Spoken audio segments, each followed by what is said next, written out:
அஸ்ஸலாமு அலைக்கும் வரஹ்மத்துல்லாஹி வபரகாத்துஹு. அறிவாளன் விழித்திருப்பான், அறியாதவன் தூங்குவான். அதேபோல் நபி ஸல்லல்லாஹு அலைஹி வஸல்லம் அல்லாஹ்வின் நினைவில் விழித்தார்கள். நாம் மரபில் மூழ்கினோம், விழித்துக் கொள்வோம். கவிதை. அவர் நின்றார் இரவின் குளிரில், அன்பு கண்ணீரால் நெஞ்சை நிரப்பில். நாம் தூங்கும் நிழல் வழியில் அவரின் வழி ஒளி நிரம்பில். இக்கவிக்கு ஏற்றபோல் இமாம் பூசரி ரஹ்மத்துல்லாஹி அலைஹி தனது புர்தா ஷரீஃபில் 29வது பைத்தில் இவ்வாறாக குறிப்பிடுகிறார்கள்.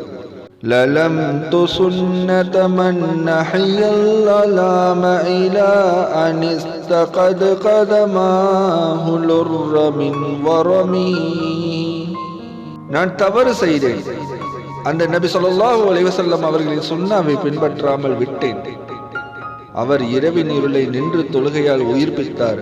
அவரின் கால்கள் வீக்கம் அடையும் வரை அல்லாஹ்வுக்காக நின்றார். கவிஞர் கூறுகிறார், நபி ஸல்லல்லாஹு அலைஹி வஸல்லம் அவர்களின் தாழ்மை, நன்றியுணர்ச்சி, அல்லாஹ்வின் நினைவு ஆகியவை நம் வழிகாட்டி.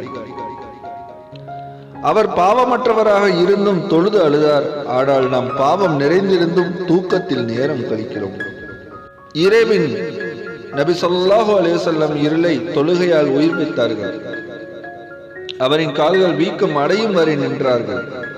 நாமும் தூக்கத்தில் நேரம் கழிக்கிறோம்.